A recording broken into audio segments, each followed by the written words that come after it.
Morning all. Alright, so we're starting off today with a news video. So, here are the topics that will be up for discussion today. So avoid all the glares and all that. See, here you go. All the glares. See how much darker I get when I have the board in there, and then the board disappears, and I brighten up. Alright, so your news of the day for today, we're going to discuss injuries, because it's that time of year, right? It's always that time of year, really.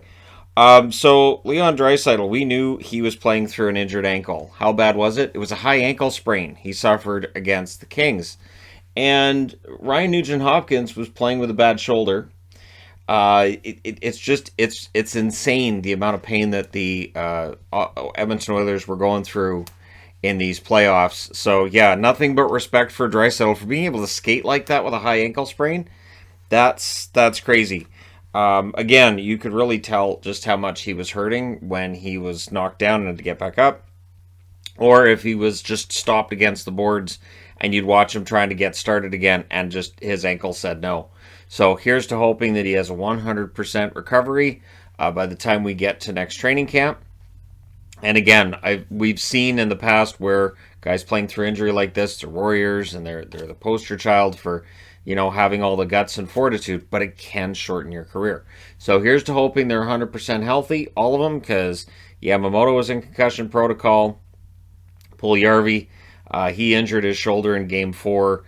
A lot of injuries. And really, at this time of year, it is war by attrition. And the fact that we only have the 1 day in between each game right now, they're not having 2 days between games, it is absolutely, I think, increasing the risk of injury.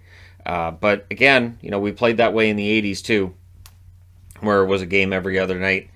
You didn't have those extra days off in between, and the NHL wants to get the season done as quickly as possible, yet again. So here we are. But I think questions could be asked of whether or not they could bump the regular season forward by a week and maybe add a day here or there, again, for injury recovery and just to heal guys up. But anyways, we'll see what happens with that, right? All right, next up, Subban. PK Subban won the King Clancy Trophy yesterday. That, of course, for leadership on and off the ice. He's been well known for all of the things he's done off the ice to help out, charity work and whatnot. So Subban wins that award, and I knew when that award was given out, I thought, all right, I'm going to look at the comments underneath this on Twitter. Yep, that's exactly what I thought they'd be. Yep, all right, so that was predictable. But anyways, there you go. So Subban wins it. And we'll see what happens with him in the offseason too. Because he is a free agent. I do think somebody will sign him. But of course it won't be for the same amount of money. So he'll be in a situation where since it's not going to be a lot of money he's getting offered, he very likely is going to want to go somewhere that he feels like he has the best chance to win. And it all depends on who's in the running for him and who decides to really make that work. And why do I get the feeling it could be Vegas that comes in and gives him a cheap deal? And it just feels like Subban ending up in Vegas would make a lot of sense. So we'll see if that does happen with PK Subban or not. Next on the list of today's content, Denis Gurianov. Gurianov, 1 year deal, $2.9 million. There's not really a lot to complain about here. Gurianov didn't have a good year offensively. But in his defense, there were a lot of players in Dallas that had that same problem. So the Dallas Stars, while they're looking for a new head coach, they are also, making sure they get guys signed. And Gurianov, it makes sense for the 1 year deal on his contract. And again, $2.9 million, that's fine. That's not going to cripple them by any stretch. The contracts I would complain about in Dallas, I wouldn't put that one top three. But, Gurianov, it was a rough year for him. Hopefully he can get back to a 25, 30 goal type pace next year because Dallas desperately needs that kind of scoring. We saw against Calgary how their scoring just dries up for long stretches. In some instances, I think it's the style of hockey that we're playing under Rick Bowness. So we'll see if that changes next season and if Gurianov benefits from getting a new coach behind the bench, right? So we shall see. Next up, Chris Driedger. So for Seattle, and the reason I'm wearing Seattle, and this is why if you see me wearing your favorite team's jersey in a news video, it's not a good thing. Chris Driedger is out for 7 to 9 months. He got hurt at the World Championships. Knee injury, ACL, and so they've had to repair that. and we'll see if it's the 7 months he's out or 9. Because if it's 9 months, it's June when he gets the surgery. That would take it all the way through to March of next year. So he would basically miss almost the entire season. So it does mean they can put him on LTIR. That's $4.5 million in cap space. That also provides to Ron Francis. And then he wouldn't have to worry about Driedger coming back until March at the earliest. But again, that's the one positive I could see out of it. Driedger, I thought, was the better of the two goaltenders in Seattle this year. I thought he played well enough to deserve a shot at maybe being the starter next year. And so we'll see how this changes Ron Francis's plans. Maybe it doesn't. Maybe they just look and they say, we'll go with Grubauer and Decord, and we'll roll the dice with that. But, we'll see what happens there. Driedger, I've always thought he's a decent goaltender, a little bit underrated. Now you could look at his contract, look at his stats this past season and say, maybe he's a little bit overpaid, and there's something to be said for that. But now, that bounce back season he might have wanted, or definitely would have wanted, now it's not going to be the case because he's going to be out for quite a while. So hoping that he has a smooth recovery, because again, knee injuries and that kind of thing, you got to watch and make sure you're not pushing yourself and don't suffer further setbacks. Next on the list is David Pastrnak news. So in the wake of Cassidy being fired, there's been a lot of talk about Don Sweeney. And I know Bruins fans didn't like how Torrey Krug left and then how David Krejci left, in that the team didn't put up a lot of a fight to try to keep them.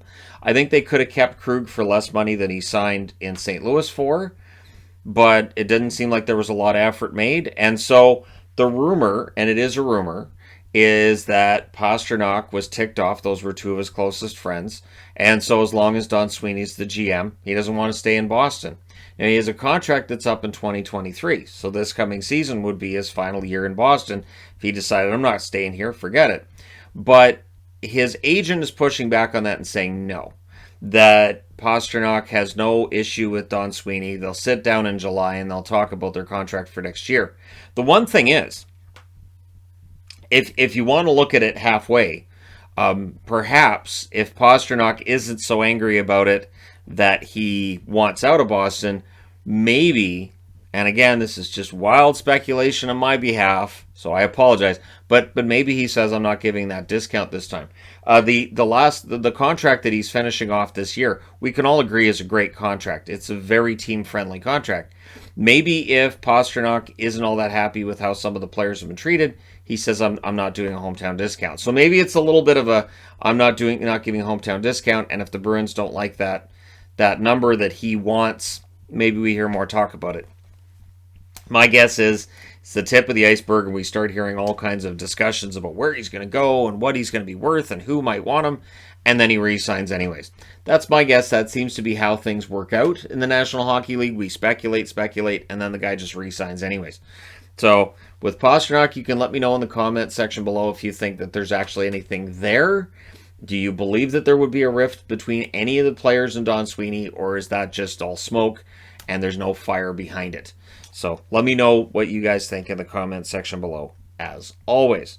And last but not least, Claude Giroux traded to the Florida Panthers at the deadline. Florida, of course, unceremoniously bounced in the second round in 4 games straight by the Tampa Bay Lightning. Giroux wants to stay with Florida. Florida would like to keep Giroux.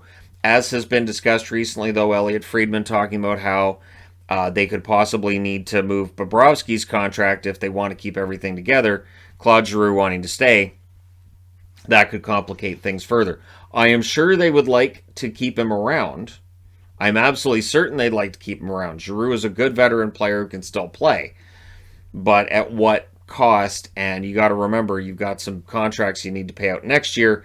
Florida's going to have themselves quite the cap crunch next year. So Giroux likely would have to sign for probably less than he'd get on the market. And we'll see what happens, whether or not he stays in Florida. So let me know your prediction on that too. Does Giroux stay in Florida, or does he end up somewhere else? Maybe he goes back to Philly, right? I don't think so, but who knows? Let me know your thoughts in the comment section below. As always, don't forget to hit like and subscribe if you're browsing your way through. You just happened upon this video. Thank you guys so much for watching, for all your support. I will talk to you again soon.